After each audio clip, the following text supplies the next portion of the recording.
நடைபாதை நடந்து போன சாரோட சேர்ந்து என்னால் நடக்க முடியல. ஏன்னா அவ்வளவு வேகமாக அவங்க போகிறாங்க. வெறும் காலில் வெறும் இதுலாம் இல்லை, நடந்து போகிறாங்க. அந்த நேரத்தில் வந்து அந்த ஒரு சக்தி வந்து அவங்களுக்கு ராஜா சாருக்கு இருக்குல்ல. சாதுக்கள்லாம் வந்து படுத்திருக்காங்க. சார் முன்னாடி நடக்கிறாங்க, நான் பின்னாடி போகிறேன். சார் நடந்து வர்றது வந்து அவங்களுக்கு எப்படி தெரிஞ்சிச்சுன்னு தெரியல.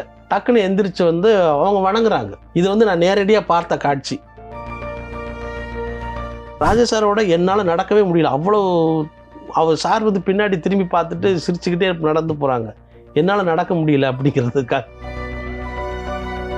இந்த கிரிவல பாதை வந்து இவர் இருள் சூழ்ந்திருக்கு அப்படின்னு சொன்ன உடனே அப்போது வந்து ரஜினிகாந்த் அவர்கள் தன்னோட சொந்த செலவில் அங்கே ஃபுல்லாக கிரிவல பாதை 15 கிலோமீட்டருக்கும் சேர்த்து விளக்குகள் அமைச்சு கொடுத்து அந்த கிரிவல பாதையை வந்து ஒரு வெளிச்சமாக்குனார்.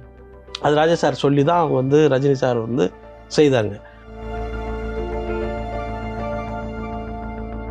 பொதுவாக திருவண்ணாமலை மலை என்பது சமய கருத்தின்படி அது வந்து மலை இல்லை, அது சிவபெருமானின் வேறு ஒரு வடிவம் அப்படிங்கிறது தான் நம்பிக்கை, எல்லாருடைய நம்பிக்கையும்.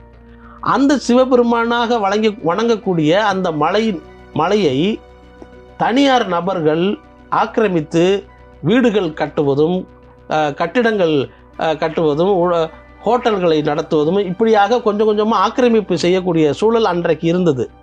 அதை வந்து அந்த தன்னுடைய பேச்சில் கடுமையாக ராஜா சார் வந்து சுட்டி காட்டினார். இது வந்து அரசு வந்து தடுத்து நிறுத்தணும்.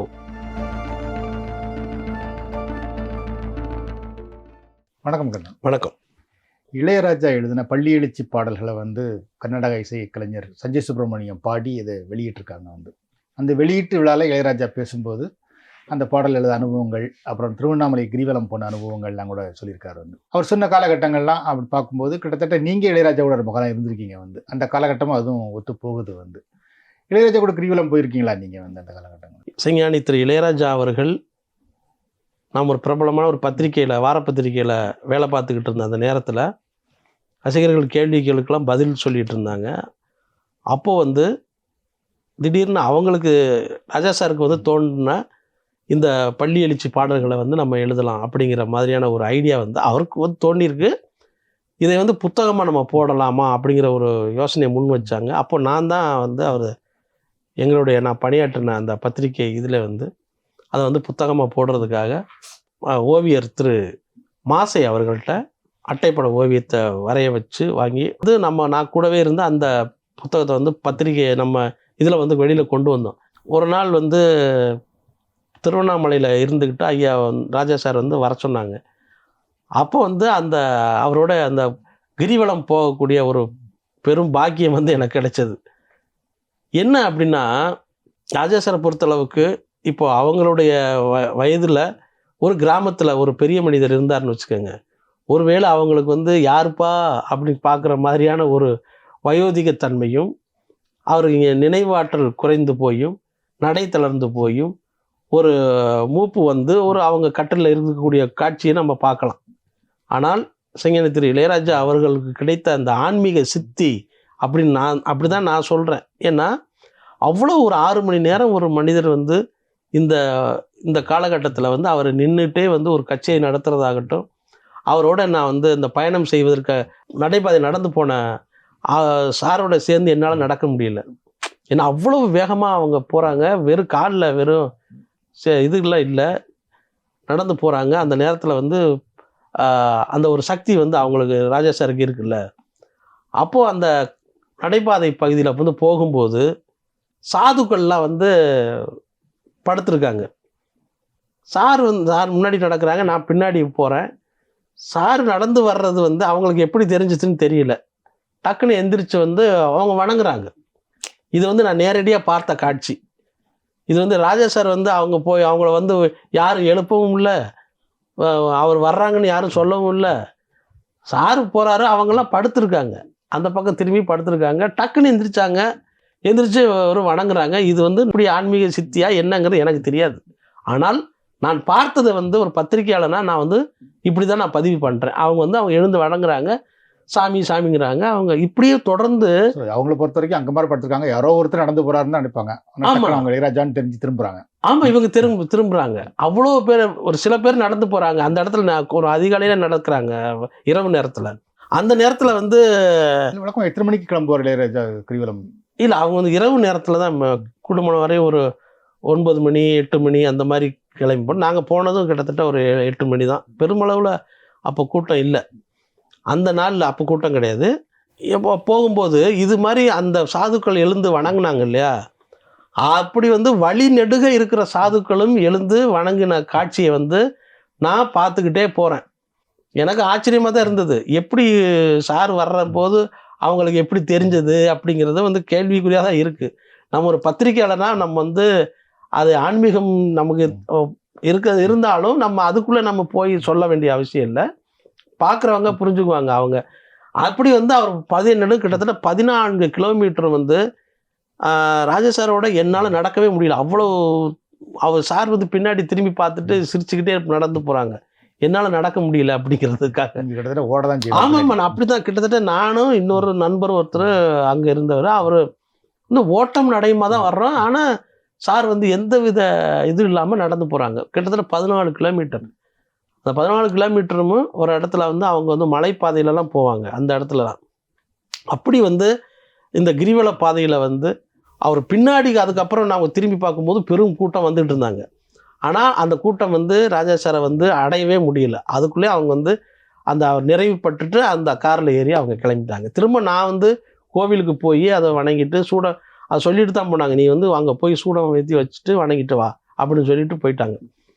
அப்படி வந்து ராஜா சார் அவர்கள் வந்து இந்த திருவண்ணாமலையுடைய கிரிவலம் அப்படிங்கிறத வந்து ரொம்ப ஒவ்வொரு மாதமும் அவர் தவறாமல் செய்து கொண்டு இருக்கக்கூடிய ஒரு விஷயமா இருக்கு அவருடைய வாழ்க்கையில். ஆக்சுவலாக கிரிவலங்கிறது ரொம்ப காலம் இருந்தால் கூட இந்த இளையராஜா கிரிவலம் போக ஆரம்பிச்சப்பறம் அது கொஞ்சம் பாப்புலர் ஆச்சு. அதுக்கு ஒரு முக்கியமான காரணம் இருக்கு. அந்த நேரத்தில், அதாவது கிட்டத்தட்ட 90கள் மத்தியில் வந்து இப்படி வந்து பிரபலமாகலை கிரிவலம் அப்படிங்கிறது, பிரபலமாகலை. இப்போ வந்து எங்கெங்கு மலையும் சார்ந்த கோயில் இருக்கோ அங்கே வந்து கிரிவலம் போகிறது அப்படிங்கிறது ஒரு சம்பிரதாயமாக மாறி இருக்கு. 90கள் மத்தியில் வந்து அப்படி வந்து கிரிவலம் வந்து இந்த கிரிவலமே, திருவண்ணாமலை கிரிவலமே பெரிய பிரபலமாக இல்லை. அந்த நாளில் வந்து ராஜா சார் வந்து கிரிவலம் போயிட்டு அங்கே உள்ள பக்தர்களுக்கு வந்து ரொம்ப இருள் சூழ்ந்த பகுதியாக அந்த மலை பிரதேசம் இருந்ததுனால ராஜா சார் சொல்லி ரஜினி அவர்கள்ட்ட வந்து கவனத்துக்கு கொண்டு பிறகு இந்த மாதிரி இப்படி ஒரு இந்த கிரிவல பாதை வந்து இவர் இருள் சூழ்ந்திருக்கு அப்படின்னு சொன்ன உடனே அப்போது வந்து ரஜினிகாந்த் அவர்கள் தன்னுடைய சொந்த செலவில் அங்கே ஃபுல்லாக கிரிவல பாதை 15 கிலோமீட்டருக்கும் சேர்த்து விளக்குகள் அமைச்சு கொடுத்து அந்த கிரிவல பாதையை வந்து ஒரு வெளிச்சமாக்குனர். அது ராஜா சார் சொல்லி தான் அவங்க வந்து ரஜினி சார் வந்து செய்தாங்க. இந்த காரணங்களெல்லாம் அது வந்து பெரிய மக்கள் மத்தியில் இந்த பிரபலமாச்சு இந்த கிரிவலம் போகிறது வந்து. அப்படி தான் ராஜா சார் அவர்கள் வந்து இந்த கிரிவலத்தை வந்து அவர் போகிற காலகட்டங்களில் அது பிரபலமாகி தொடர்ந்து பக்தர்கள் வந்து அதிகமான பக்தர்கள் வந்து அங்கே போக ஆரம்பிச்சிருக்காங்க. எப்படி இளையராஜாவுக்கு திருவண்ணாமலை மேலே ஒரு ஈர்ப்பு வந்து எப்படி அவர் கிரிவலம்? இல்லை, அவர் வந்து ரமணருடைய குருவாக ரமணரை ஏற்றுக்கொண்டதுக்கு பிறகு தொடர்ந்து அங்கே பயணிக்கிறாங்க. அந்த பயணிக்கிற நாளில் தான் அந்த அங்கே உள்ள ரமணாசிரமத்தில் வந்து அவருடைய அவங்க ராஜசாருக்கு ஒரு இடம் இருக்குது. அங்கே தங்கி அவங்க வந்து தன்னுடைய அந்த சில நாட்களில், குறிப்பாக நான் சொல்கிறது வந்து இப்போ வெளிநாடுகளில் வந்து சுற்றுப்பயணம் செய்து இசை கச்சேரி முடித்து விட்டால் கண்டிப்பாக அதுக்கு அடுத்த நாள் வந்து இங்கே ஊருக்கு வந்து திரும்பிட்டாங்கன்னா அதுக்கு அடுத்த நாள் அவங்க வந்து கிரிவலம் அதாவது திருவண்ணாமலை போயிடுவாங்க. திருவண்ணாமலை போயிட்டு அங்கே 2 நாள் அவங்க இருந்தால் தான் ராஜா சாருக்கு அது ஒரு முழு திருப்தியாக இருக்கும். அப்படி தான் ஒவ்வொரு ஆண்டுகளும் ஒவ்வொரு மாதமும் ராஜா சார் அவர்கள் பயணம் போயிட்டு வர்றாங்க இங்கே. இதில் இந்த பள்ளி எழுச்சி பாடல்கள் எழுத ஆரம்பிக்கிறதுல வந்து அது எப்போ நடந்தது? வந்து அது கிட்டத்தட்ட அது பல கட்டங்களில் வந்து ஒவ்வொரு சமயங்களில் எழுதின பாடல்களை தான் வந்து அவங்க வந்து தொகுத்துருக்காங்க. அதில் வந்து நம்ம 2013 12 நினைக்கிறேன், அப்போ தான் அந்த நேரத்தில் இந்த பள்ளி எழுச்சி பாடல்கள் வந்து எழுதப்பட்டிருக்கு. அப்போ நாம் புத்தகமாக கொண்டு வந்தது அந்த நேரத்தில் 2012 கடைசி கட்டங்களில். அது வந்து அந்த பாடல்களை வந்து நான் பல முறை வந்து காப்பி பண்ணியிருக்கேன். அதை காப்பி எடுத்து கொடுக்குறது அந்த எப்படி முதல்ல இளையராஜா எழுதிடுவாங்க. ஆமாம், அதுக்கப்புறம் வந்து அதை நம்ம காப்பி பண்ணிடுறது.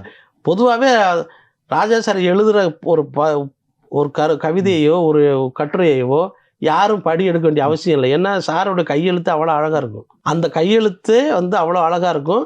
அதை வந்து நம்ம எடுத்து பார்க்கணும் அவசியம். ஆனால் சில திருத்தங்களுக்காக இப்போ ஒரு வெண்பா எழுதுறாங்கன்னா அதில் தலை சீர் தட்டாமல் இருக்கணும் அப்படிங்கிறதுக்காக முதல் முறை எழுதும்போது அது வந்துடும். அதுக்கப்புறம் சரி பண்ணி எழுதும்போது அதுபடியான இதுக்காக படி எடுக்கிறது அதுக்கு தான் பயன்பட்டது. ஏன்னா அந்த ஒரிஜினல் ஸ்கிரிப்ட் வந்து அடித்தலும் திருத்தலுமா இருக்கும். ஆமாம், அதுக்காக இப்போ வந்து வெண்பா எழுதுகிற காலகட்டங்கள்லேயே முதல்ல வந்து இதயம் பேசுகிறது பத்திரிக்கை அப்போ வந்தது. அந்த பத்திரிகையில் தான் அப்போ நான் அதில் வேலை பார்த்துக்கிட்டு இருந்தேன். அந்த நேரங்களில் வந்து இந்த வெண்பாவை வந்து வாங்கி காப்பி பண்ணி அதை வந்து புத்தகத்தில் வந்து பதிவு பண்ணி அதை வலம்புரி ஜான் தான் முதல்ல அவருக்கு வந்து உரை எழுதினாங்க. திரும்ப அவருக்கு உடல்நிலை சரியில்லைன்னா புலவி பித்தன் ஐயா எழுதினாங்க. அப்படி வந்து வெண்பாவாகட்டும் இந்த பள்ளி எழுச்சி பாடல்களாகட்டும் இசைஞர் திரு இளையராஜா அவர்களுடைய அந்த அந்த இசையோடு சேர்ந்த அந்த கவிதை பணியும் தொடர்ந்து நடந்து கொண்டிருந்தது. குறிப்பாக வந்து இந்த கிரிவலத்துக்காக ஏன் ராஜா சார் கிரிவலத்தை குறிப்பிட்டு பேசினாங்க அப்படின்னா, அந்த காலகட்டத்தில் கிரிவலம் போவதற்காகவே ஒரு பாடலை இசைஞர் திரு இளையராஜா அவர்கள் எழுதியிருக்காங்க. அந்த பாடலை வந்து எழுதிட்டு எம்எஸ் விஸ்வநாதன் அவர்களையும் வரவழைத்து இவங்க 2 பேரும் சேர்ந்து கிரிவலம் போகிறதுக்காகவே இந்த பாடலை வந்து பதிவு பண்ணியிருக்காங்க. அது வந்து ஒரு சரணம் 2 சரணத்தோடு இல்லை, அது வந்து ஒரு பெரிய பாடல் வெளியே வந்திருக்கு. பட் அது யாருக்கும் பெருசாக வெளியில் தெரியல.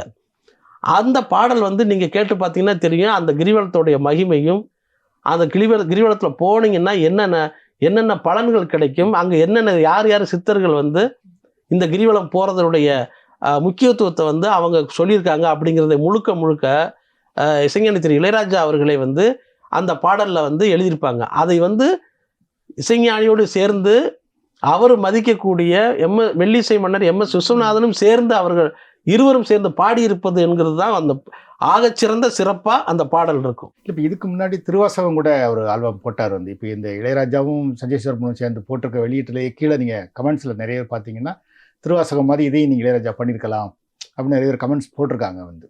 இதை அவர் சினிமாவில் எங்கேயும் பண்ணியிருக்காரா வந்து? ஆரம்பத்திலேருந்து இப்போ ராஜா சார் அவருக்கு வந்து இந்த பக்தி இலக்கியங்களை வந்து திரைப்படத்தில் வேறு வடிவங்களை கொடுக்கறதுக்கான எல்லா முயற்சியும் பண்ணிக்கிட்டே இருந்திருக்காங்க. உதாரணமாக மெல்ல பேசுங்கள்னு ஒரு படம் வந்தது. அந்த படத்தில் இடம்பெற்ற வந்து செவ்வந்தி பூக்களில் செய்த வீடு இந்த பாடல் இருக்குல்ல, இந்த பாடலுக்கு முன்னாடி வர்ற தொகையரா வந்து கூவின பூங்குயில் குருகுகள் அரும்பின் அந்த பாட்டு இருக்குல்ல, இது வந்து மாணிக்க வாசகர் எழுதுனா அந்த பள்ளி எழுச்சி பாடல்களில் ஒரு 2 வரிகளை வந்து பயன்படுத்தி தொகைராவை பயன்படுத்தி தான் இந்த பாட்டே தொடங்கும். இப்படி நான் அந்த படம் வெளிவந்தது 80களில் வந்தது. இப்போதான் நம்ம வந்து ராஜா சாருக்கு வந்து ஏதோ இப்போதான் வந்து பள்ளி எழுச்சி பாடலில் எழுதுறாங்க, வெண்பா எழுதுறாங்க அப்படின்னு நினைக்கிறோம்ல. அப்படி கிடையாது. அவர் வந்து ஆரம்பத்திலிருந்தே பக்தி இலக்கிய சமய இலக்கியங்களை வந்து வாழ்க்கை முழுக்க படிச்சுக்கிட்டு அதுலேயே ட்ராவல் பண்ணிட்டு வந்திருக்காங்க அப்படிங்கிறதுக்கு இந்த பாடலாம் பெரிய உதாரணம். தளபதி படத்தில் வந்த ராக்கம்மா கையத்திட்டு பாடல்களுக்கு இடையே எப்படி வந்து தேவார பாடல்கள் வர்ற மாதிரி பண்ணாங்களோ அப்படி வந்து எல்லா இடங்கள்லையும் தனக்கு வாய்ப்பு கிடைக்கும் போதெல்லாம் இதெல்லாம் டைரக்டர்கள் வந்தோ கதையில் வந்தோ இது வந்து இப்படி சொல்லுங்க அப்படி யாரும் சொல்லியிருக்க போகிறதில்ல. ஆனால் ஒரு இசையமைப்பாளர் இந்தியாவிலே சமய இலக்கியங்களையும் தமிழ் இலக்கியத்தையும் தமிழ் கவிதையையும் கவிதை பரப்பையும் முழுமையாக கற்றுத்தேர்ந்த ஒரு இசையமைப்பாளர் இருக்கிறது காரணத்தினால் இசைஞர் திரு இளையராஜா அவர்களால் திரைப்பட பாடல்களிலும் பக்தி இலக்கியத்தை கொடுக்கறதுக்கு எளிதாக இருந்தது. அதை ஆரம்பத்திலிருந்து அவர் செய்து கொண்டிருந்தாருங்கிறத நம்ம தெரிஞ்சுக்கணும். குறிப்பாக வந்து இந்த திருவண்ணாமலையில் வந்து ஒரு முறை வந்து அந்த திருவண்ணாமலை நடந்த ஒரு நிகழ்ச்சி, அதில் வந்து கவிஞர்களை வைத்து அவர் கவியரங்கம் மாதிரி திருவண்ணாமலை பற்றின ஒரு கவியரங்கம் மாதிரியான ஒரு இது நடத்தணும் அப்படின்னு சொல்லி பேசி நானும் சில கவிஞர்களை அழைத்து கொண்டு, அதாவது கவிஞர் திரு மு மேத்தா அவர்கள், திரு பழனி பாரதி அவர்கள், திரு முத்துலிங்க ஐயா அவர்கள், திரு சொர்க்கோ கருணாநிதி அவர்கள், இவங்க எல்லாத்தையும் நானே அழைச்சிட்டு ஐயா கூட ராஜா சார் கூட சேர்ந்து அங்கே திருவண்ணாமலைக்கு போனோம். அங்கே வந்து அவங்க ஒரு கவியரங்க முடித்த பிறகு ராஜா சார் பேசின ஒரு விஷயம் என்ன அப்படின்னா, பொதுவாக திருவண்ணாமலை மலை என்பது சமய கருத்தின்படி அது வந்து மலை இல்லை, அது சிவபெருமானின் வேறு ஒரு வடிவம் அப்படிங்கிறது தான் நம்பிக்கை, எல்லாருடைய நம்பிக்கையும். அந்த சிவபெருமானாக வணங்கக்கூடிய அந்த மலையை தனியார் நபர்கள் ஆக்கிரமித்து வீடுகள் கட்டுவதும் கட்டிடங்கள் கட்டுவதும் ஹோட்டல்களை நடத்துவதும் இப்படியாக கொஞ்சம் கொஞ்சமாக ஆக்கிரமிப்பு செய்யக்கூடிய சூழல் அன்றைக்கு இருந்தது. அதை வந்து அந்த தன்னுடைய பேச்சில் கடுமையாக ராஜா சார் வந்து சுட்டி காட்டினார். இது வந்து அரசு வந்து தடுத்து நிறுத்தணும். சிவனாக வணங்கக்கூடிய திருவண்ணாமலையின் மீது கட்டுமான பணிகளை எதையும் செய்யக்கூடாது அப்படின்னு தடுத்து நிறுத்தணும் அப்படிங்கிறத வந்து அன்றைக்கு வந்து முக்கியமான கருத்தாக அதை பதிவு பண்ணாங்க. எதுக்காக சொல்கிறேன்னா, திருவண்ணாமலையை மட்டுமல்ல, அந்த கிரிவல பாதையை மட்டுமல்ல, திருவண்ணாமலையே வந்து இசைஞானி திரு இளையராஜா அவர்கள் நேசித்து வாழ்ந்து வருகிறார் அப்படிங்கிறது தான் இதை நம்ம தெரிஞ்சுக்க வேண்டியிருக்கு. அதனால் இந்த திருவண்ணாமலை கிரிவல பாதையை வந்து போகிறது மூலமாக அங்கே எப்படி சாதுக்களையும் அங்கே உள்ள ஆன்மீக பெரியவர்களுக்கும் அங்கே உள்ள ஸ்தூல ரூபமாக வாழக்கூடிய சித்தர்களுக்கும் எந்தவித தொந்தரவும் வரக்கூடாது என்பதில் வந்து இசைஞானி திரு இளையராஜா அவர்கள் அவர் உறுதியாக இருக்காங்க அப்படிங்கிறது தான் இப்போ நம்ம தெரிஞ்சுக்க முடியும். அதே மாதிரி இளையராஜாவையும் திருவண்ணாமலை நேசிக்குது அப்படின்னு எடுத்துக்கலாம். அன்றைக்கி அவர் பேசும்போதே சொல்கிறார் வந்து கிரிவலம் வந்து முடிக்கிற நேரத்தில் மழை வந்தது, வர்ண பகவான் வந்து மழை கொண்டு வந்தார் அப்படிங்கிறார். திரும்ப 2வது ட்ரிப் வரும்போதும் அதே வந்தது அப்படிங்கிறார். அப்போ வந்து இவரை இளையராஜாவையே ஒரு சித்தர் அப்படின்னு சொல்லி இன்னொருத்தர் சொன்னார் அப்படிங்கிறதையும் சொல்கிறார். வந்து அதில் சில கமெண்ட்ஸ் எல்லாம் வந்திருக்கு. வந்து இளையராஜாவே தன்னை ஒரு சித்தர்னு சொல்லிக்கிறது வந்து சரியா அப்படிங்கிற மாதிரி கேள்வியெல்லாம் கேட்குறாங்க. எப்படி பார்க்குறீங்க அதை? இசைஞானி திரு இளையராஜா அவர்கள் வந்து தான் போகும்போதெல்லாம் மழை பெய்தது அப்படிங்கிறதுல வந்து அதை நம்ம மறுக்க முடியாது. அது வந்து அவர்களுக்கு இளையராஜா அவர்களுக்கும் அந்த அங்கு உள்ள பக்தி சூழலுக்கும் உள்ள ஒரு சம்பாஷணையாக இருக்கலாம், ஒரு உரையாடலாக இருக்கலாம். மழை சுற்றி நிறைவு செய்யும் நேரத்தில் அங்கே மழை வந்தது அப்படிங்கிறது ஒரு உரையாடலாக இருக்கலாம் அப்படிங்கிறத நான் பார்க்குறேன். இன்னொன்று இல்லை, நீங்கள் வந்து அமிர்தவர்ஷினி ராகத்தில் வந்து இளையராஜா அவர்கள் இசையமைத்து முடித்த ஒரு பாடல் முடித்த பிறகு அங்கே வந்து மழை வந்தது அப்படிங்கிறது நேரில் நடந்த சம்பவம். அமிர்தவர்ஷினி ராகத்தில் நீங்கள் பாடுனீங்கன்னா மழை வரும் அப்படிங்கிறது ஒரு நம்பிக்கை. ஆனால் அந்த பாடல் முடிந்த பிறகு வெளியில் மழை கொட்டியது அப்படிங்கிறது நடந்த உண்மை. அப்படித்தான் இசைஞானி திரு இளையராஜா அவர்களுக்கு அந்த பக்தி உணர்வுக்கும் இசைஞானி அவர்களுக்கும் நடந்த உரையாடலாகத்தான் அந்த மழை பெய்த சம்பவத்தை நான் பார்க்கிறேன். இப்போ நீங்கள் இளையராஜாவோட நெருக்கமாக இருந்து பார்த்துருக்கீங்க அப்படிங்கிற அடிப்படையில் கேட்குறேன். அவர் என்ன ஒரு சித்தரா தான் வாழ்கிறாரா அப்படின்னு? ஆமாம், சித்தரா தான், நான் அப்படி தான் நினைக்கிறேன். ஏன்னா அந்த வாழ்க்கையை வந்து நம்மளால் வாழ முடியாது. ஒரு விஷயத்தை எடுத்துக்கிட்டு அதை செய்து முடிக்கணும் அப்படிங்கிறதுல உள்ள அந்த ஒரு பெரிய ஒரு டெடிகேஷன், ஒரு அர்ப்பணிப்பு இருக்குல்ல, அதெல்லாம் வந்து இன்றைக்கு இருப்ப ஜென்சி அந்த தலைமுறையினருக்கு ஒரு மிகப்பெரிய பாடம். அது வந்து சித்தர்கிட்ட இருந்து கற்றுக்கிட்டா இருந்தா என்ன, இசைஞானி திரு இளையராஜா அவர்கிட்ட இருந்து கற்றுக்கிட்டா என்ன, அவர்கிட்ட இருக்க நல்ல விஷயங்களை நாம் வந்து ஃபாலோ பண்ணுவோம், அவ்வளோதான்.